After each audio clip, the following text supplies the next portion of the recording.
Hey, thanks for watching our video. I really do appreciate it. Two things. Check out over here. Ooh, I gotta figure it out. Right here. There'll be something that will come up later in as far as a card goes. Check out teachhoops.com for coaches who want to get better. Down on the bottom, it will be in the show notes too. Great resource. Can't beat it. The roadmap to your coaching journey is found at teachhoops.com. Thanks. Good afternoon, and thanks to Coach Linham for the opportunity here, and again to reiterate what he's saying, thanks to you guys who put some time in the gym today. It's a privilege for me to be here, a pleasure, a blessing. I was head coach at Newland and Spicer for 7 years, and it was a tremendous, wonderful opportunity for me. I'm no longer there. I'm now teaching at Oak Grove Lutheran School in Fargo and helping out at Concordia Moorhead basketball. I'm going to do something a little bit different for a while and not necessarily talk about what we coach, but who we coach. The gentlemen before me have done a wonderful job, and I'm not nearly as smart as they are, so my X's and O's won't look as good. That's one reason. But also, I think it's important that we have a good understanding of how to motivate young people, how to communicate with young people, and how to build relationships with young people. A little bit about me. I grew up in a coach's house. My father coached football, basketball, baseball, and was a summer rec director. So he pretty much coached me my entire life. And it was a lot of blessings to that, but a few not so much blessings to that. And one in particular that stuck with me and helped me to try and focus on mental toughness and confidence was a lesson that he taught me. I was a pitcher on the baseball team, and I had a tendency to perhaps lose my composure, get a little wild, walk a few people, hit a few batters, that sort of thing. And this one particular day, I am pitching, and I walked a few people, then beaned one, and I was pretty much checked out then. I was sick of pitching, and I'm looking over at my father who's in the dugout, and he's not even paying one bit of attention to me. And I'm having my little temper tantrum out on the mound, and he just leaves me there. And I proceed to walk the next 13 consecutive batters. And everybody in the whole place is wondering, like, what is going on? Where is this coach? And finally he came out, and he looked me square in the eye, and he said, "Did you learn your lesson?" And I still was, in a bad place. I didn't really know what he was talking about, but it stuck with me, and I've learned from that, and hopefully have continued to make progress on becoming a little bit more mentally tough, even though I'm not so sure I like that term, or confident. But I like to use the term positive mental attitude instead of being mentally tough, because sometimes the world gives us opinion of mentally tough as a tough guy, and I'm not so sure that tough guys are usually mentally tough. But it comes down to having a positive mental attitude, being able to stay focused and not become distracted by so many distractions. How many games are won and lost in the last 3 minutes? How many games are won and lost where it's chaos, right? We call it the fog of war, right? And you don't seem like anybody's listening to anybody, and it's just they're off on their own things. They have lost their focus. And when everything goes wrong, at that moment, how we react is important. And in my mind, a key to being successful on the basketball floor, successful in many arenas in life. And it starts with coaches often. We all know those teams, those coaches, where if you can get them going a little bit, and get them focused on the refs, and get them mad at their team, they go downhill pretty quick, and the team has a tendency to follow. And so as a coach, how do we react when everything goes wrong? How does that impress your team? And we are working with a very wonderful but different generation of people. This group over here would represent them. And they are wonderfully intelligent. Perhaps the smartest generation the world has seen. Right? They have information at their fingertips. If they ever need to know something, they can whip out their smartphone, right, and Google it, or figure out what they need to figure out pretty quickly. However, experts will say that their knowledge base is a mile wide, but only an inch deep.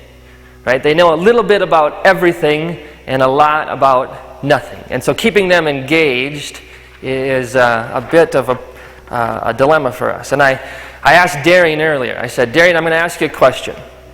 Darian, what's your favorite gift you've ever got? VIP tickets. All right. Now, right? That's good. Must have been fun, right? All right. Now, Darian, let me ask you this next question. What's your favorite gift you've ever given? Basketball. Typically, that question takes a little bit longer to get a response out of. And this generation, as with others, but this generation in particular has become more and more kind of self-absorbed, right? And we don't help them often as parents or sometimes coaches. You know, it's like, how many points did you get? How many rebounds did you get? How much playing time did you get? We focus a lot on the getting, and I don't believe that any team will reach its potential when it's about getting, because, as we all know, it's really about giving. And are you willing to make sacrifices for the team? Do we have people over here who are willing to not play a minute of a game and yet work their tail off every day in practice to make the person who's playing in front of them better? And in order to convince people to do that, that takes a lot. And it takes a lot out of those players who are willing to do that. So we need to spend time being authentic. This age is a digital age. Most of their time they're in front of a computer screen, cell phone, a TV, a movie screen or something. And so they long for authentic people. And so I have to constantly work on just being myself. Don't be something that they're going to see right through, because they're intelligent. And they'll figure out if you're faking it. Or they might say a poser, right? Is that the word you guys use, a poser? Yeah? No comment? Okay. Anyway, so they long for authentic people and especially authentic relationships. And so part of what I always try to do is spend time with them outside of basketball. You know, you might have a practice one day, or we've done it before, where we had a practice and we took all the kids and went to a movie. Or we've had all the kids over to my house, and my wife loves to cook, and we'd have a meal. And do some things that help them see you outside of just telling them what to do. Really helps them to allow them to trust you. And when you have trust established within the team, within the coaches, then they can really become a more confident, mentally tough type of team. Motivation. There's only one real lasting motivation, and that is self-motivation. We can motivate with punishment, we can motivate with reward, you can motivate with fear, and none of those are real productive. Right? If you can get your players to want to rather than have to, I guarantee you'll be successful. We not always win, but you'll be successful if your kids believe and they want to do something. There's no doubt that there will be mistakes, right? We can't eliminate mistakes. It's part of life. It's part of the game of basketball.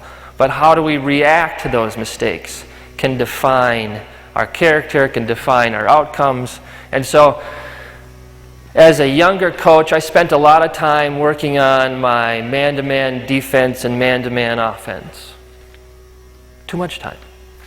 And I should have spent more time on developing the character of the team, spending more time on building relationships. Because if I have a player who knows every X and O's out here, but doesn't trust me, doesn't trust his teammates, doesn't trust the system, what good is it? And so I learned that I needed to spend more time learning about the players rather than the plays.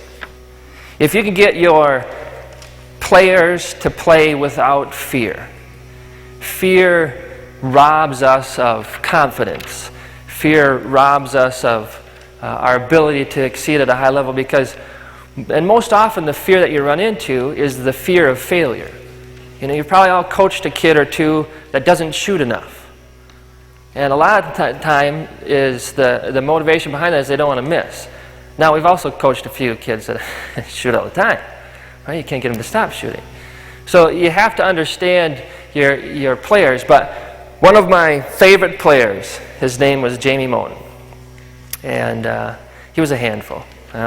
Basically had done his own thing his whole life, so trying to rein him in and get him to be part of something bigger and beyond himself took a lot of time and energy.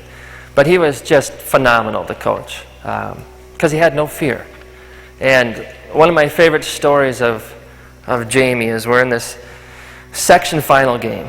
And for 3/4 of the game, everything was going well. I mean, we were playing a high-quality opponent, but we were winning. We were up by about 10 points, probably 6 to 10 points the majority of the way. And all of a sudden, things started to go south. And the opposing team has a kid who just catches fire. And it was like, as soon as he crossed half court, I'm like, oh gosh, he's going to score again. We've probably had those games before. Anyway, and so this kid is just knocking down shot after shot, and we start to tighten up, and we're getting nervous and scared, and we're worried about losing rather than just playing to win. And lo and behold, with 2 minutes and 38 seconds left, I called timeout, and I'm thinking, we were supposed to win this game. In fact, we're supposed to win the state championship. Here we are in the section finals, and we're losing. We're down 9. 2 minutes and 38 seconds left. What on earth am I going to say to these guys? Long story short, we made a comeback. We tied it up. We're into overtime. They scored to tie it up with 2.3 seconds left. I get a timeout. Jamie comes into the huddle, and he looks me dead in the eye and says, if you get me across half court, I'll make it. I'm not lying. I'm not making this up. He looks me dead in the eye and tells me that. And, you know, I'm kind of laughing inside, but whatever. Okay, so we drop the play, and sure enough, Jamie gets to about right here. Nothing but net at the buzzer. We win. Without fear. I mean, that is where it's at. That was confidence. And yep, Jamie got a little cocky from time to time. We had to rein him back in. But it was just a pleasure to coach a young man who played without fear.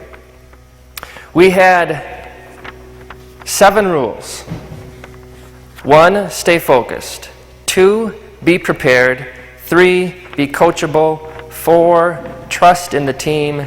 5, don't get sick, don't get hurt. Now that one's a little bit bizarre. But you can take care of your body. You cannot do stupid things as far as getting sick or getting hurt. 6, be willing to play at 100%. 7, have a good attitude. And I found that when the players knew what to expect, they were a lot more comfortable. When I told them, today's practice is going to be horrible. We are going to run a lot. You are not going to enjoy it. If they understood what was coming, they were much more comfortable with that. And communicate with each player.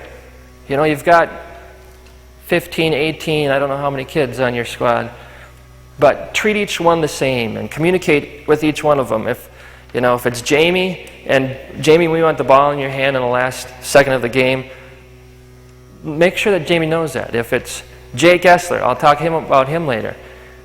If you're never probably going to play, but yet we want you to be a part of our team because you bring something to our team that nobody else does. Communicate with them so they know what to expect. Take responsibility. I found when I was quicker to take the blame than to pass the blame on, that became more contagious. Anyway, and I think the more time we spend on getting to know who we're coaching is as important, if not more sometimes, as paying attention to what we're coaching. Meaning and purpose. We've all probably experienced that in our life at some point. When you are doing something and you feel as though whatever you're doing has meaning and it gives you purpose, you're going to work a lot harder on it. And that gets back to that communication side of it. When we have communicated to that player their purpose and given them a meaning, regardless if it's your starting center or your third center. When they have meaning and purpose, it brings them more confidence, gives them some more comfort. Jake Essler was one of my favorite kids to coach. He wasn't very big, he wasn't very fast, but his heart was immeasurable. And it was the season of 2010, and we were pretty good. At times we were very good. And Jake made us better because every day in practice he made everybody work a little harder. And I told Jake on a particular day, I said, Jake, I've had a vision of you. At some point in this run, we're going to need you to make a three-point basket. Because Jake rarely would shoot. And so Jake believed me. Now, I'm not going to tell you whether or not I actually had that vision or not, but it gave Jake meaning and purpose. And so we are in the state finals at 2010. And Jake is in the game. He'd play for about 2 minutes to give our other perimeter players a rest. And he'd work his tail off and play great defense. Anyway, and Jake catches the ball right here about on Upper Red Lake. And he hesitates. And nobody on the other team is paying any bit of attention to Jake. He hasn't scored in a month. And at this point in the game, we were up, I think, either 6 or 7 points, but we had been up by 13 points. And so we really needed a bucket at this point. And sure enough, Jake catches the ball, hesitates a little longer, and pulls the trigger. And lo and behold, Jake knocks down the three. I could have ran out there right then and hugged him. Anyway, but Jake had meaning and purpose, and it allowed Jake to be confident, to be mentally tough, to have a positive mental attitude, and it was one of those magical moments. There are a few things, a few drills that we used, and you can pretty much turn any drill that you have into a mentally challenging, confidence-building drill. And so I encourage you to try and figure that out. And my basic idea was making them think. You know, breaking up the routine just enough to make those players think a little bit. And when it comes to confidence, I will tell you, I think, my opinion, the number one confidence builder is conditioning. There is a quote, well, two quotes that we lived by. One was by Thomas Jefferson, and it says, "The harder you work, the luckier you get." And the other was by Vince Lombardi, and it was, "The ones with the most invested are the last to surrender." And I believe it. We had this kid named Moose, and Moose was obviously our big boy. And we had worked with Moose since he was a sophomore. He was a little bit heavier than he should have been. And he very much hated our conditioning drills. And yet, every day, Moose was there working and working and working and working and having me gripe at him and having me push him and having other coaches push him. Lo and behold, he's now a senior. And again, we are in a section final basketball game. Moose hasn't said a word in a huddle his entire life as far as when I was coaching him. And we're losing. And Moose, the huddle's quiet for a moment, and Moose speaks up for the first time, and he says, "We have worked too hard to lose now." And that was it. Moose, it wasn't the set plays that we'd been working on, it wasn't the free throws that we'd been working on, it was the fact that Moose had a little bit more invested than anybody else. And he wasn't going to lose, because he'd worked too hard. And I watched him. He did work too hard. Anyway, it was a magical moment. We ended up winning the game, and it was good. But conditioning, we won a lot of basketball games because our kids, before the game even started, thought that they had worked harder than the other team. And I know conditioning is not fun, right? Is it fun? No, not at all. Sometimes. But conditioning can give your team an incredible amount of confidence. Again, if they think they've worked harder than their opponent, even though sometimes they perhaps haven't, but if they believe that, it's hard to stop somebody who believes in something.